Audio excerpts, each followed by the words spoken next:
Very good morning to you. It's 7 o'clock. You're watching the only breakfast show live from Westminster. Now, what's the state of racial equality in Britain? Well, this morning we'll discuss the things we know so far from the review ordered by the Prime Minister amid last year's Black Lives Matter protests. The author of What White People Can Do Next, Emma Dabiri, joins us at 7:30. And at 8:05, we'll speak to Kunle Olulode, a co-opted member of the Commission behind the report. Also this morning, the 12-year-old boy whose teacher made him a robotic arm to mimic his hero, Iron Man, for just £30. Looking forward to that one. And at 9:45, the Irish pop twins Jedward on why they've shaved off those famous quiffs. It is Wednesday, the 31st of March. Racial equality in Britain. We examine the findings of a major review which recommends longer school days for disadvantaged pupils and ditching the BAME acronym. All this could be pulled together in a strategic way and not just a tick-box exercise. Could France be heading back into a full lockdown as Germany says it will suspend the use of the AstraZeneca vaccine over blood clot concerns? Saying sorry every night. Emotional evidence from the teenager who filmed the video of the final moment of George Floyd's life. We get reaction from Mr. Floyd's cousin. Even just hearing his voice and hearing his moans and his cries, I wasn't able to physically look at it, but just hearing that was tormenting. Ankle tags that detect whether criminals have broken drinking bans to be rolled out in England. And just after 9:30, we'll be investigating the ever-increasing popularity of flat-faced dogs bred to look cute but forced to live with health problems. After today's warmth, the next few days look fine but cooler with some night frosts, and then it looks particularly cold as we head through Easter Sunday and Monday. More details before 9:30. A very good morning to you. It's taken nearly a year, but this morning a review into racial equality in Britain, commissioned by the government after Black Lives Matter protests, will be published in full. The findings we know so far are that the UK should be regarded as a model for other white majority countries, but cannot be considered a post-racial society. Now, it's going to contain 24 recommendations, including extending school days to tackle disparities in education and dropping the phrase BAME. Inzamam Rashid reports. With 24 recommendations for the Prime Minister to ponder over, change could soon be on the way. The Race and Ethnic Disparities Commission will later publish its landmark review, which focuses on actions to level up inequalities across the country. The report focuses on health, employment, policing, and heavily on education. So far, we know the Commission has recommended that the term BAME or BAME should be scrapped. They want to see children from disadvantaged backgrounds to have better access to quality careers advice. The Commission also calls for the government to develop resources to create fairness in workplaces and extended school days for children from disadvantaged working class backgrounds. The policymakers say, oh, well, this is what's right for you. This is what's going to help you, move on in the world. But actually, we need to engage with those people. And as I say, we need to listen to what their ambitions and aspirations are. And if they're low, we need to open those opportunities up. And then we need to give them the scaffolding to help them get there. What's going to happen to the... And alongside the recommendations, the report has highlighted that children from many ethnic communities in the UK are often performing better than white students in schools, a model for other white majority countries. Over the last year, Britain has seen huge division in race relations. The Black Lives Matter movement, and particularly the disproportionate impact on ethnic minority people during the pandemic. Charles has been campaigning for the last 12 months to level up health inequality. These things aren't new. Pre-COVID, we knew about these health inequalities, but absolutely nothing was done. And so people from ethnic minority backgrounds have been filled by the system. Because if we miss this opportunity, it might take another generation. And what we're hoping is all this could be pulled together in a strategic way and not just a tick box exercise. That's really important.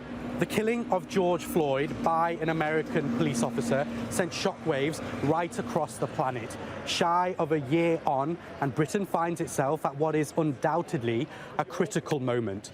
This report offers an opportunity to address and repair long-standing divisions. The 264-page report warns that Britain is not a post-racial society and that outright racism still persists in this country. This will be a stark warning to the government. The question is whether they'll act on these recommendations, which could be the key to tackling these long-standing issues. Inzamam Rashid, Sky News. Well, let's talk to the Housing Secretary, Robert Jenrick, who joins us this morning. Good to see you. I mean, look, the headline from this report is that Britain is an example to other white majority countries. I mean, are you a little bit surprised at that, at the tone of this report? Well, good morning. I haven't read the report yet because it isn't actually published. It'll be published later today, so I don't want to preempt what's in it. But I have seen some of the reporting and listened to your report this morning. And it does suggest that a good deal of progress has been made in the country over recent decades, particularly in important areas like education and employment. But the Prime Minister commissioned this report in the summer precisely because he believed there was more work to be done, and it was important for us to do that in an evidence-based way. So we're going to consider the findings very carefully when we have the report and see what further work needs to be done right across government. I mean, I don't know how much detail the report is going to go into because, as you say, we haven't seen the actual report yet, though we have had some of the key sort of highlights this morning. I mean, one of the issues is education, where they talk about some black and ethnic minority groups doing better in education than white pupils. We sort of know historically, don't we, that Asian, particularly Pakistani and Indian children have for a long time done very well in school. Black children, particularly black boys, have lagged behind. I mean, you can't help but think, have all these pupils just been lumped into one group for this report, saying, yeah, they're doing very well, when some specific groups aren't? Well, without having read the report, it's difficult for me to comment on that.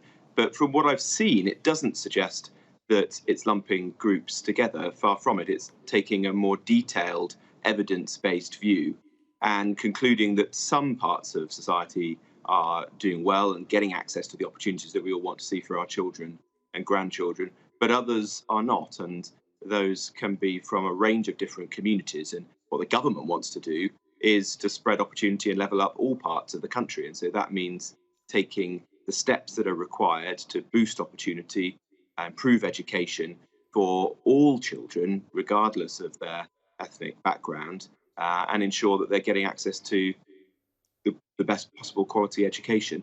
But it'll be very interesting to see what the Commission specifically recommends. I've seen, for example, a suggestion that it's recommending an extended school day, which is an idea that's been proposed for some time.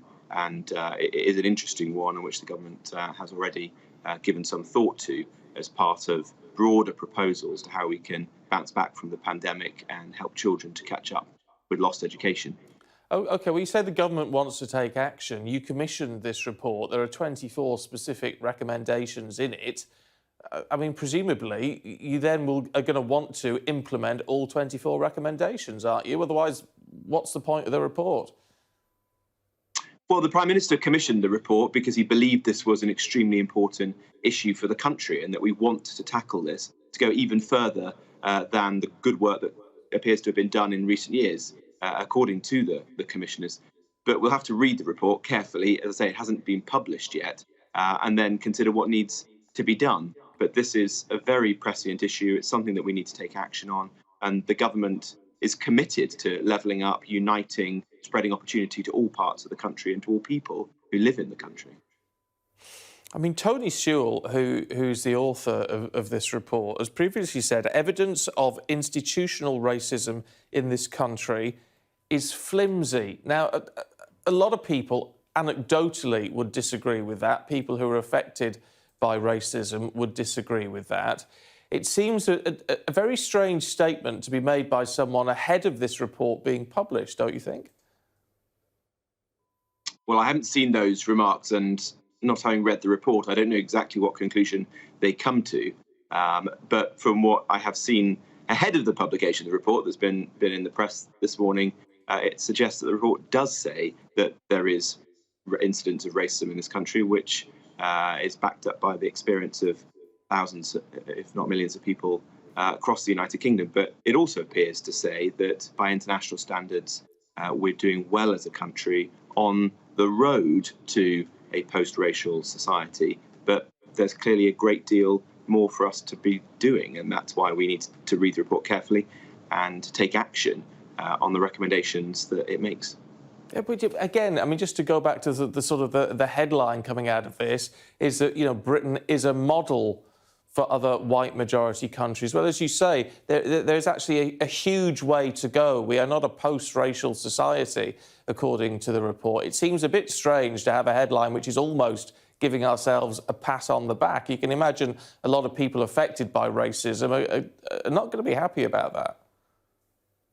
Well, this is an independent report, so it's not produced by the government. The government commissioned it because we viewed these issues as extremely important and want to get the best possible advice. Yeah, but forgive me for interrupting, but forgive me, but don't you think that's a bit odd to set ourselves up as an example to others when there is so much work to be done? Well, without having read the report, I'm not going to criticise. Oh, come on! You've seen the same the same headlines in all of this as all of us. You know the key. I know you haven't read the report. Forgive me. I know you haven't read the detail of the report. You know, it's 300 pages long, very nearly, and it isn't officially out yet. But you've seen all the headlines, the same as we have, the bits that have been released early. So, I mean, you're across as much of the detail as we are. Well, look, this is an independent report. It's not produced by the government. It's produced by some very respected practitioners from the sector. They're a noted doctor, a teacher, someone from the criminal justice system. So a group of individuals with a great deal of practical experience. They've heard evidence now over a 9-month period and produced this report. So I think it's important for us to read it and consider it carefully and not jump to conclusions. If they do conclude that we've made a great deal of progress as a society, then that's something that's positive and should be celebrated. But I doubt that they are complacent about what needs to be done now, and the government certainly isn't. There will be things that the UK as a country is doing well by international standards, and we see in other parts of the world countries where racial inequalities and divisions appear to be greater than those experienced here in the UK. But that doesn't mean there's not more for us to do. We want to spread opportunity to all parts of society, and there's a lot of work ahead for us as a government in education, in employment, in the criminal justice system, and in broader society. Yeah, I mean, just to pick one example again, and this is off the back of the report saying we are a model to other countries. Black women 4 times more likely to die in childbirth than white women. Black African men 2.7 times more likely to die of COVID in the first wave than white men. Less than half of black British adults likely to have the vaccine. I mean, there is a very long way to go. Well, there's a lot of serious inequalities in this country, including amongst ethnic minority communities. And that's why we're trying to tackle each of those. I mean, you speak about vaccine hesitancy, for example.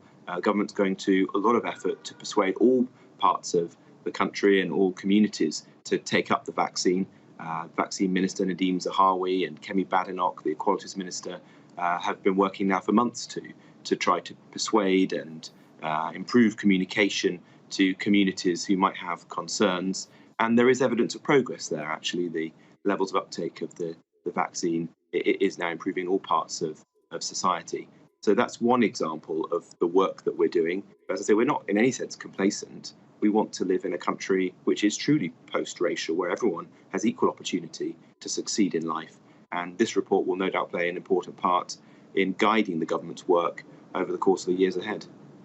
Can we turn to your particular brief? Because obviously you've got your own announcements today, one of which is wanting it to make it a lot easier to turn empty shops on the high street into homes, but within your move forward on this, you also say to attract more footfall to the high street. Well, there's not going to be a high street left if it's all homes. Well, look, we think the high street is facing a huge challenge, the biggest challenge probably since the Second World War. And so it requires radical solutions. You can't just bury your head in the sand at a moment like this. And we want to create a very flexible approach, the most small business friendly approach we possibly can. And so we're creating new freedoms to enable small business owners who have shops which are vacant or derelict, not being put to good use, to turn them into homes, high quality homes, which enable people of all ages to live in town and city centres. That will create a more vibrant, mixed-use economy at the centre of our communities and help to move the high streets forwards. We're also bringing forward freedoms, actually, to enable public services to be delivered at pace as well after the pandemic, because we want to catch up on lost time, build those hospitals and schools and GP surgeries across the country. So again, we're going to cut red tape, ensure that those important public buildings like new classroom blocks or new wards to hospitals can be built much, much faster than we used to be able to do. We need a planning system that works for people. I am certainly not trying to suggest that building homes on the high street is a bad thing in any way, shape or form. But how does that, in and of itself, actually help the high street in terms of footfall and shops and people getting out to the small businesses and things? In effect, the high street's just going to turn into a residential area, isn't it? No, I don't think that's right. I think the most successful high streets before the pandemic were mixed-use economies. They were places where there was a mix of retail, of homes, of workspaces, and of leisure. And the pandemic has just magnified and amplified those market forces. And so it will be more important than ever that we replicate that in other parts of the country as well. So a successful town centre today or in the future will be one where there are people living in good quality homes, where you've got offices and workspaces, where you've got leisure, tourism, heritage attractions, cafes and restaurants, and a good mix of retail, the chains and independents too. And that's what we want to try to support. To do that, we need a lot of flexibility. So if you have a shop, you can turn it from a cafe to a yoga studio to a solicitor's office, whatever, make the best possible use of those premises. And if they turn out to be, difficult to let, if they're vacant, if they're derelict, if there's an eyesore, don't let that just linger on the high street, which is just emblematic of decline and decay, gives the high street a bad name. Turn it into good quality housing and enable people to live there, make a life there, and to have more vibrancy on the high street. So that maximum flexibility is our approach here. And I think that's definitely the right way forwards. OK, look, just a brief one on COVID, if you would. You talked about vaccine hesitancy earlier on. I mean, it's not going to be helped by the news that Germany has suspended the use of AstraZeneca vaccine again, down to concerns over blood clots. Do we need to look at that again over here?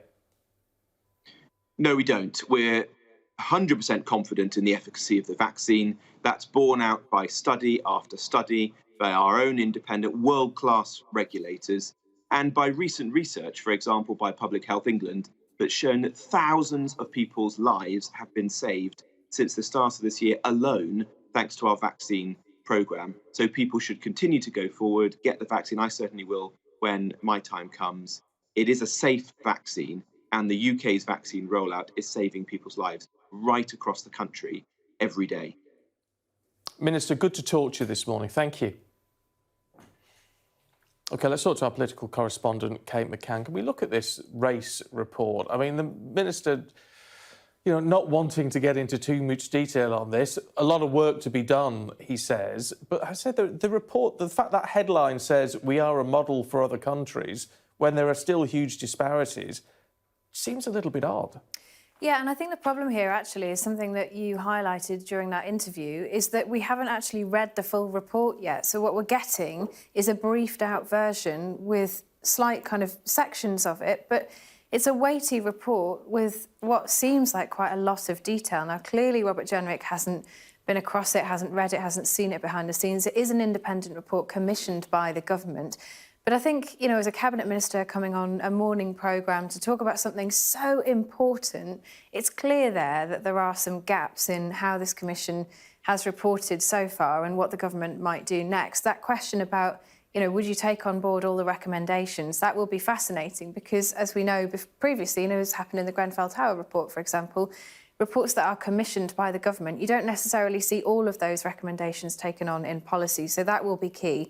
As will this balance between, clearly there are problems with white British boys or boys with a white ethnic background, and educational attainment, but there are also huge problems, and you highlighted some of them, with health disparities between different groups. And it'll be interesting to see how that report plays out on those issues too. I just wanted to pick up on one other thing in that interview, though, and it was that point on housing and the high street, because one of the biggest concerns coming out of COVID-19 is going to be how high streets around the country can recover. And I think for some independent businesses in areas of the country where they have really struggled during this pandemic, thinking about getting back up on their feet again, it will be quite concerning, I think, for them to hear the Housing Secretary say that vacant buildings should be turned quite quickly into housing, because what happens if it's turned into housing is it's very unlikely to be turned into a shop again. So once you start seeing those units disappear, they probably won't come back. OK, Kate, thank you. Now, we requested an interview with the Racial Inequality Report author, Dr. Tony Sewell, but our request was declined. Now, the trial of the man accused of murdering George Floyd has heard from witnesses at the scene, including the 17-year-old girl whose footage originally went viral, alerting the United States and the world to what had happened. Just a warning that Sally Lockwood's report begins with some footage of the moments before Mr. Floyd's death, which we're showing in the report as it was central to the evidence heard. I can breathe. We're learning for the first time what was going on behind the camera in the final moments of George Floyd's life. This viral video recorded by a 17-year-old, a police body cam capturing her in blue next to her 9-year-old cousin in green. After ushering her cousin into the store to stop her seeing the distressing scene, she returned to film it, her evidence given off camera in court. I see a man on the ground, terrified, scared, begging for his life. It seemed like he knew. It seemed like he knew it was over for him. She says the videos changed her life. It's been nights. I stayed up apologizing and apologizing to George Floyd for not doing more and not physically interacting and not saving his life. An off-duty Minneapolis firefighter with emergency medical training is heard in a separate video begging to assist George Floyd. Bro, you're definitely a bum, bro. Tell me what it is. Tell me what his pulse is right now. Check the pulse.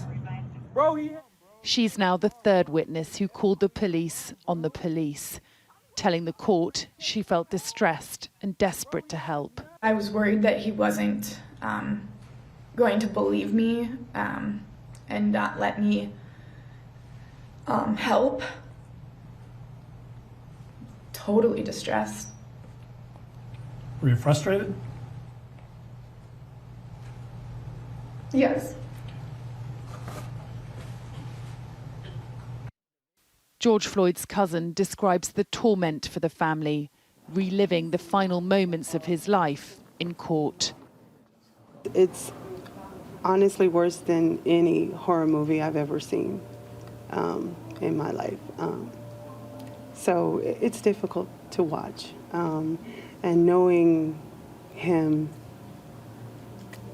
even just hearing his voice and hearing his moans and his cries, I wasn't able to physically look at it, but just hearing that was tormenting. This trial is seeking to determine if Derek Chauvin's actions were the cause of George Floyd's death.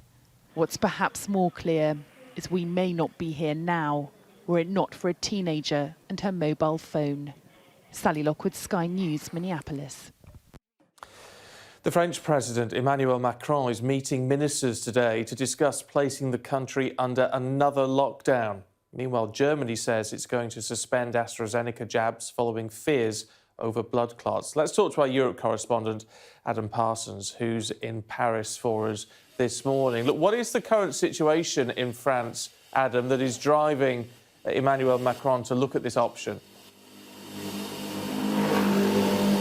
Well, quite simply, the situation is that numbers are rising very fast. That is about infections, it's about deaths, but it's also crucially about occupancy of hospitals, about admissions, and what they call the saturation of intensive care units. And that has led to a lot of people to say that actually now is the time to bring in a second full lockdown to try to stymie this rise, because they're already at the figures that we saw in the second wave and heading in the wrong direction. Emmanuel Macron met the President, Jean Castex, yesterday. He's going to meet ministers today. Frankly, though, we don't know when the decision will come. There were plans for a speech by him tonight, but we don't know if that's confirmed, if he'll speak today, tomorrow, next week, or at any point. It is an unclear situation. And that's repeated across Europe, which is dealing with this third wave. News today also from Germany, which has once again placed restrictions on the use of the AstraZeneca jab. It's not going to be giving it now to people aged 60 after alleged links to blood clots. It is worth saying most countries have looked at that, decided the AstraZeneca jab is safe to use. The UK firmly of the mind that it doesn't need to look again at the efficacy or safety of the AstraZeneca dose. OK, Adam, thank you. Well, the Health Secretary, Matt Hancock, has warned the public not to blow it after crowds were pictured at beauty spots across England during yesterday's hot weather. Mr Hancock tweeted to say, "Let's enjoy the sun, but let's do it safely. We've come so far, don't blow it now." Well, 4,040 new COVID-19 cases have been reported in the most recent 24-hour period, 56 more deaths. That takes the total number of people who've died to 126,670. 30.68 million first doses of a vaccine have been given. The number of second doses is now approaching 4 million. More than 3.7 million vulnerable people in England will no longer have to shield from tomorrow. People in this group are being advised to keep social contact at very low levels and to work from home where possible. Air raids in Myanmar have driven thousands of people across the border to Thailand, desperate to escape violence from the military, which seized power from an elected government last month. But many have been forcibly sent back. Let's talk to our Southeast Asia correspondent, Siobhan Robbins, who joins us now from the Mae San Liep village in Thailand. I mean, we were told, weren't we, only very recently that people were not going to be forced back in this way. Siobhan, what's happening? Well, that's a message, again, that the Thai Prime Minister has repeated on several occasions, again today, saying no one's being forced back. People in danger who come across these shores here will be looked after. And people, they claim, who went back with agreement, that they said that they weren't in danger anymore and they left with agreement. That's a different story from the one that's being told from activists, but certainly Thailand is sticking to that version of events, saying no one is being pushed back. But just to give you a view of where I am, I'm actually on the border here. So I'm standing in Thailand. But if you look across the river to the hill on the far side, that's Myanmar. And the buildings that you can see on the top of it actually belong to the Burmese army. And it's airstrikes that have been happening in this region of Myanmar in Karen state, which have pushed many of these refugees across the border. We were told during this week around 3,000 came. We understand from figures today that there are between 200 and 500 left in this area. At least 50 today have gone back again. But the violence in Myanmar is not slowing down. We're continuing to hear reports of airstrikes, as well as, of course, those clashes that we've been seeing now for almost 2 months on the streets. The US Secretary of State has called the violence reprehensible, but that message doesn't seem to be getting through to the generals in charge. OK, Siobhan, thank you. Now, time for a look at the other main stories for you this morning. And the Archbishop of Canterbury, Justin Welby, has denied suggestions by Meghan Markle in her interview with Oprah that she married Prince Harry 3 days before the official royal wedding. Speaking to an Italian newspaper, Mr Welby said it would have been illegal for him to sign their wedding certificate if he knew it was false. However, Mr Welby would not comment on what happened at meetings with the Sussexes before the wedding. Britney Spears says she cried for 2 weeks over the recently released documentary on her life and career. Framing Britney Spears covered the star's struggles with mental health, the media and the conservatorship that she's under. That's where her father controls her money, effectively. Britney said she'd only watched part of the documentary and was embarrassed about how she was portrayed.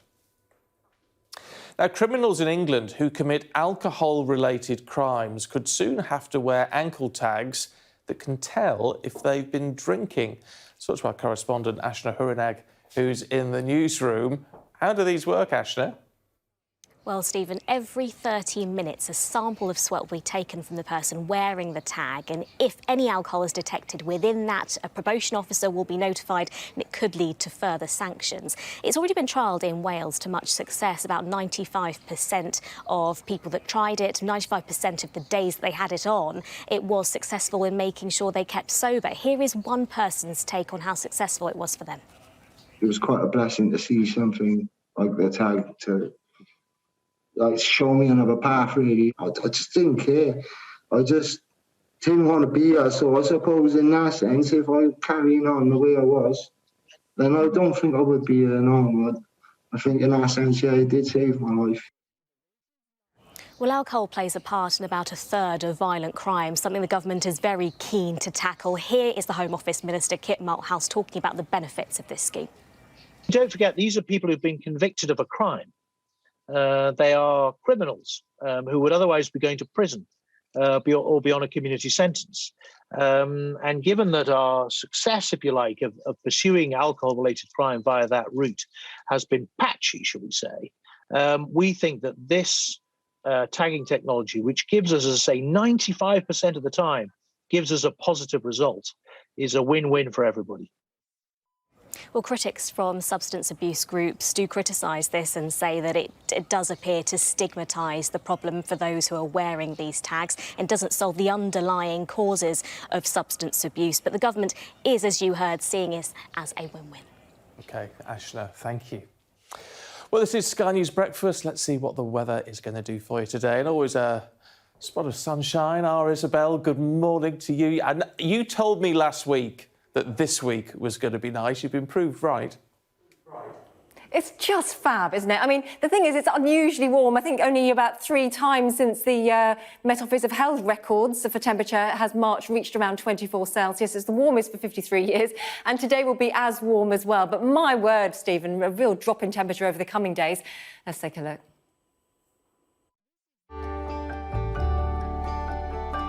Look forward to brighter skies. The weather, sponsored by Qatar Airways. A bit of a shock to the system, by the latter part of Easter Sunday and Monday, with northerly winds bringing in really quite a blast of cold air and some wintry showers as well, even right down into the south. But today, well, high pressure still in charge. There's a bit more cloud in the sky, a little bit of medium-high cloud, but still very nice indeed for many parts of England, Wales, Eastern Ireland. To the north and west, though, which has been very wet in recent days, it's still raining, but the rain will tend to peter out during the day. It'll be stuck for much of the day across the northwest Highlands. A finger of rain also coming down through the west of the Republic and into Northern Ireland. But you can see even by lunchtime, just sinking a little further south across the Highlands into Cairngorm and then towards the central belt. Colder air tucked in behind with a really quite brisk northeast wind, but the rain does tend to peter out, and all the while it'll continue to weaken that front as it moves its way south. Otherwise, though, a lovely end to the day, sun setting at about 7:30, and it'll be warm as well into the low 20s, possibly 25 in the southeast. But even tomorrow, northeasterly winds and cloud with temperatures much lower, probably nearer around the mid-teens for many. The weather, sponsored by Qatar Airways. Isabel, thank you. Still to come on Sky News Breakfast, the UK's race report is published later this morning, and we'll be talking about the state of racial equality with the broadcaster Emmy Dabiri and the Shadow Foreign Secretary Lisa Nandy.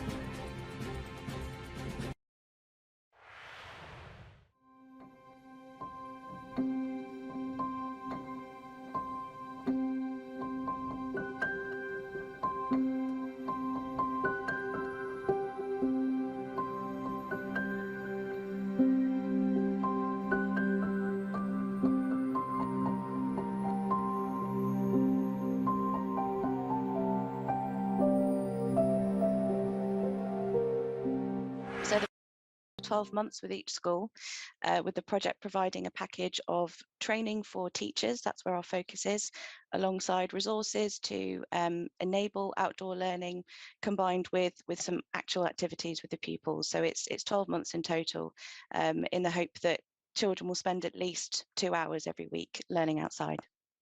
So our project is a flagship initiative of the government's 25-year environment plan. So there's a whole baseline of evidence that proves that spending time in and around nature benefits young people's mental health and well-being. So we were designed to test a range of different methodologies to see what model could be easily replicable in the UK in terms of a standardised outdoor learning programme that's low cost and has huge gains in terms of children's resilience and well-being. We can take whatever lesson that we are teaching and take it outside. We have done reading comprehensions outside, maths lessons outside, science, French, absolutely everything can be taken outside. They become more focused and they concentrate more on what their learning objective is. So they know what the expectations are when they're outside learning. And because they love it so much, behaviour improves because they know that they want to continue learning this way. And because they're engaged fully, you see better academic performance from it too.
Morning to you. Now, in the last few minutes, the Housing Secretary Robert Jenrick told us here on Sky News that the government has more work to do to tackle racial inequality. It comes as a government-ordered review says the UK should be regarded as a model for other white-majority countries, although it cannot be considered a post-racial society. The Independent Commission on Race and Ethnic Minorities will publish its full report a little bit later on this morning. If they do conclude that we've made a great deal of progress as a society, then that's something that's positive and should be celebrated. But I doubt that they are complacent about what needs to be done now, and the government certainly isn't. There will be things that the UK as a country is doing well by international standards, and we see in other parts of the world countries where racial inequalities and divisions appear to be greater than those experienced here in the UK. But that doesn't mean there's not more for us to do. We want to spread opportunity to all parts of society, and there's a lot of work ahead for us as a government in education, in employment, in the criminal justice system, and in broader society. Let's talk to the Shadow Foreign Secretary, Lisa Nandy, who's in Westminster for us this morning. Good to see you. A model for other white majority countries. It's quite a strong sort of headline out of this report. Yeah, I mean, I've seen the press briefings like you have. The full report comes out this morning, and obviously I want to read it before commenting on it in detail. But I think the briefings overnight were very disappointing. On the one hand, the report seems to recognise that there are huge problems that still affect black and minority ethnic people in this country every day. But on the other hand, it seeks to downplay the structural nature of some of those challenges. It's right to recognise that progress has been made, and it's right to celebrate it, but that shouldn't in any sense mean that we don't see the very real problems in front of us and start to act on them. The government has had report after report after report, including reports that they've commissioned over recent years. They've got all of those recommendations sitting on their shelves. What we really need to see now is some action to actually implement them. Well, in terms of action, I mean, the 24 recommendations we understand in this report, I mean, I know you haven't seen them all, and we haven't all seen all the full detail of the report, but sort of in principle, would you be looking to at least implement, if you were in government, implement the majority of those recommendations? Well, I don't know what the recommendations are, but certainly from the Lammy report that we've had previously, Theresa May also commissioned a race equality audit. We've had the Windrush report that was commissioned by the Home Office in order to investigate what had gone wrong there. We've got a lot of recommendations about things that need to change. In the criminal justice system, for example, very straightforward recommendations, like the redacting information when the police hand over files to the Crown Prosecution Service so that they can make race-blind decisions about charging. It just seems to me these are imminently sensible suggestions that should have been implemented by now. If in a few years' time, if we're in government, this will be the first thing that we legislate for in order to make it happen. I mean, one of the things which has come out so far this morning is this idea that, there is still overt racism in the UK. Well, I mean, that's frankly undeniable. But that institutional racism, there just isn't a lot of evidence for that at all. Well, don't the two, to an extent at least, go hand in hand? I just think that would be an extraordinary finding if that is in fact what the report says, that we have a situation in the UK where, for example, black Caribbean children are 3.5 times more likely to be excluded from school than their white counterparts, where black children are 4 times more likely to be arrested than their white counterparts. That's not an accident. That's not a series of individual decisions that are being made. There is an institutional problem. That has been widely recognised by the head of the Equality and Human Rights Commission and by successive governments as well.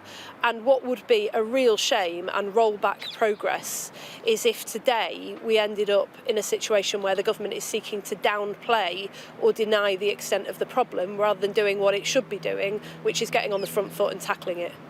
Look, well, thanks for talking about that. It is an important issue. Can I ask, though, something about your brief today? Because you've got a big day ahead today. It's your first major policy speech as Shadow Foreign Secretary, where you're going to, we understand, say that the foreign policy begins at home. How does that work? Well, for years, for decades, in fact, we've had a system where we've treated foreign policy as somehow distinct from the needs and concerns of people in towns across this country, but actually our relationship with China has far greater bearing on the circumstances of somebody on the factory floor earning £8.72 an hour in Stockton than any amount of high street grants dished out by government ministers sitting in Whitehall.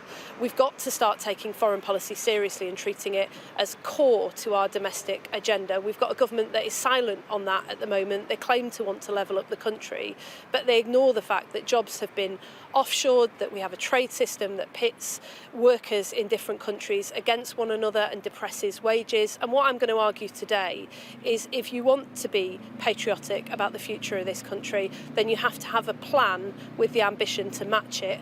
And that means not just looking at domestic policy, but looking at foreign policy as well. OK, how does that work in terms of tying then the trade in with your foreign policy and, say, looking at huge countries like China? I mean, are you then saying we're going to become more isolationist? We're going to not import a lot of things from China and get them built at home or whatever for a higher wage, ultimately costing us all more money?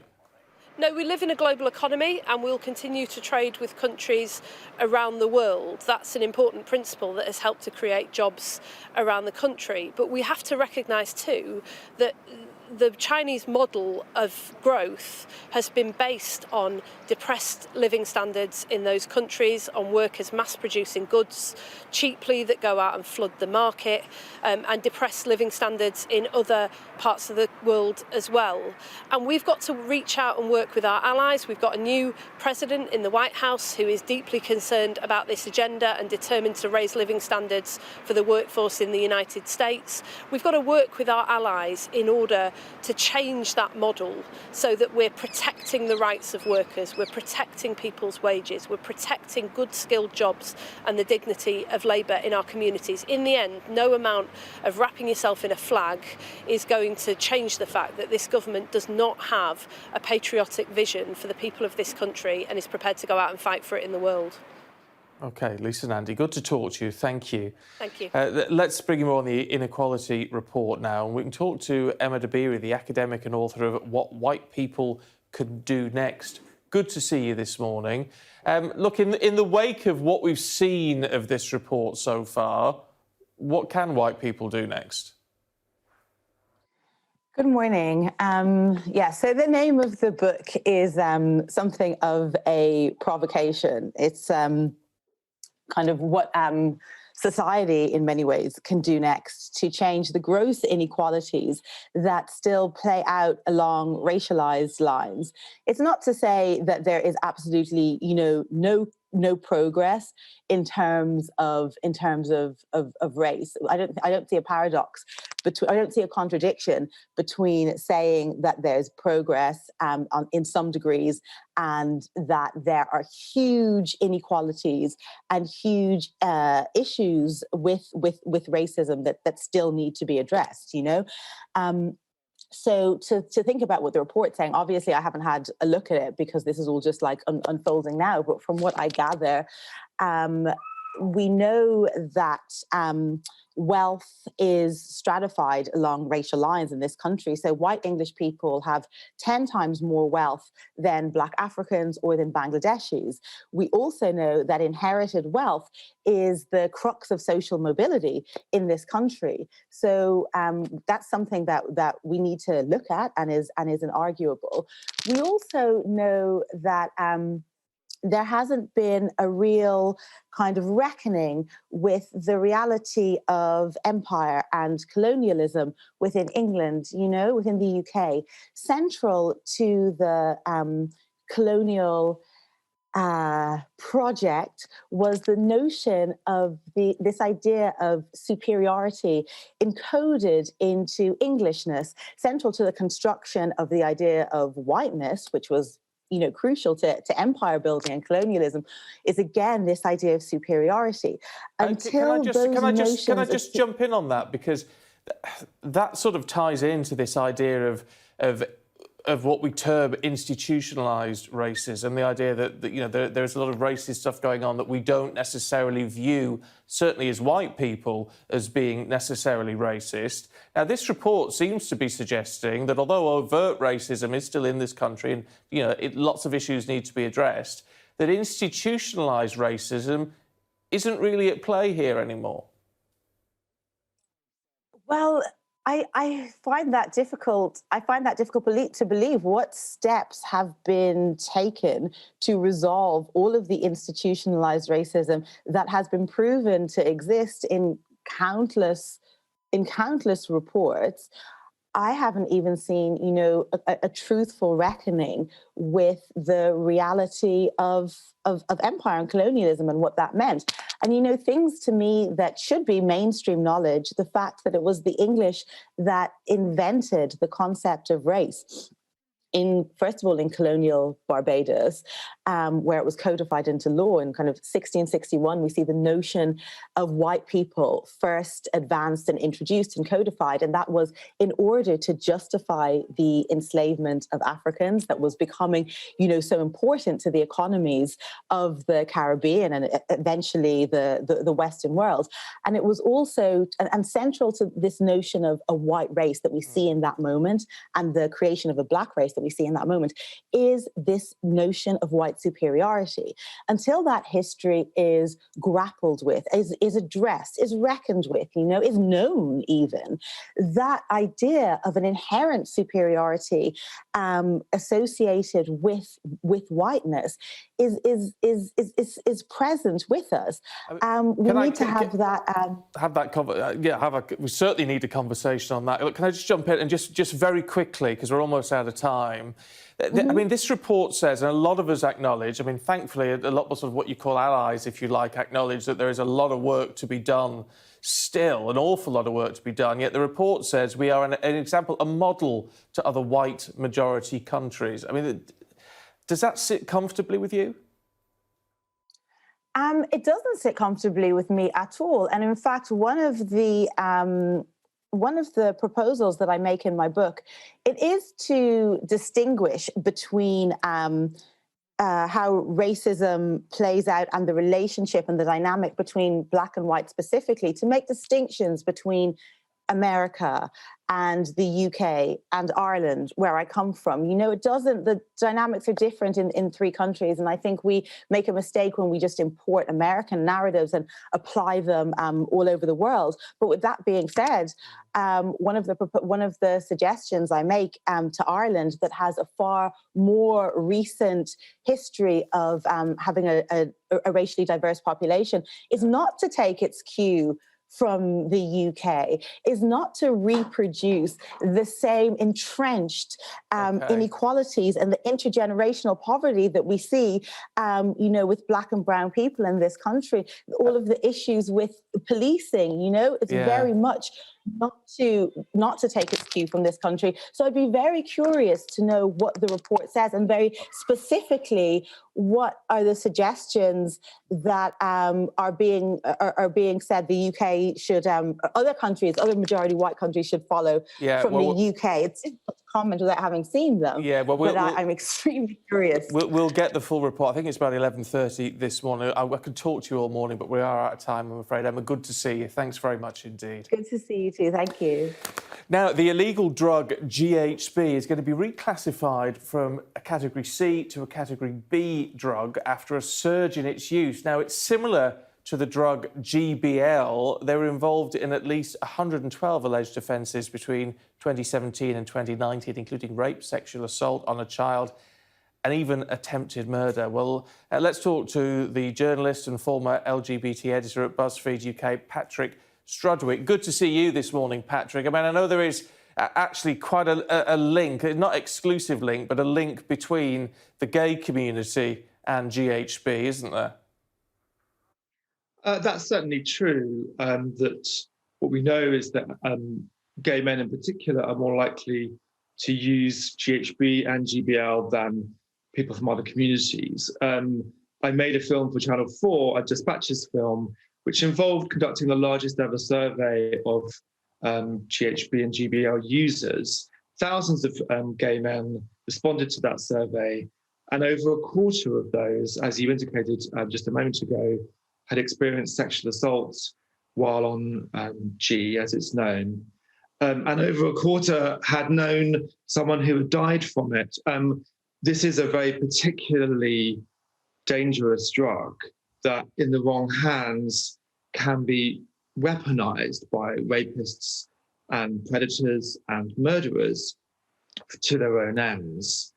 And it has very particular health concerns for its users. It has what is known as a very large dose response curve. What that means is just tiny incremental increases in the dose taken by the user can have really inflated effects. And so just one more mil of this drug can, for example, be the difference between consciousness and unconsciousness, coma and death.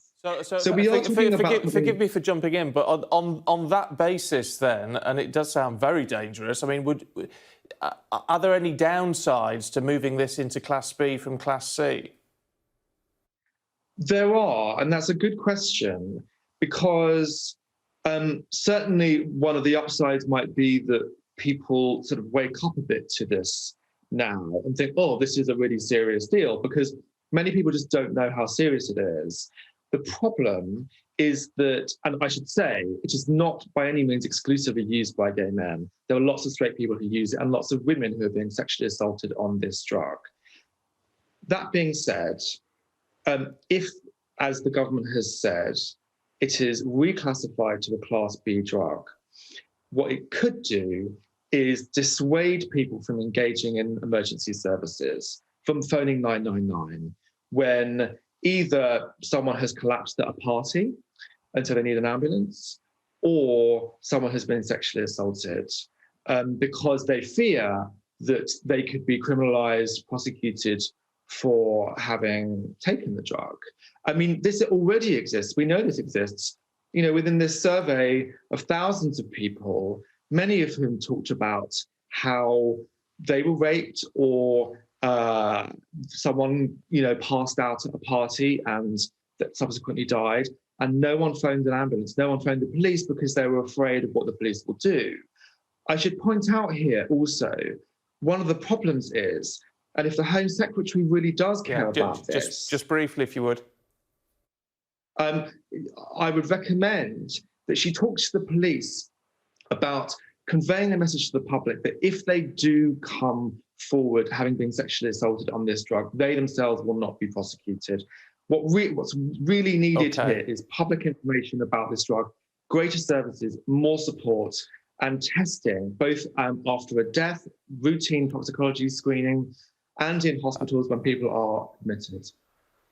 OK, look, Patrick, good to talk to you this morning. Thanks very much indeed. Thank you.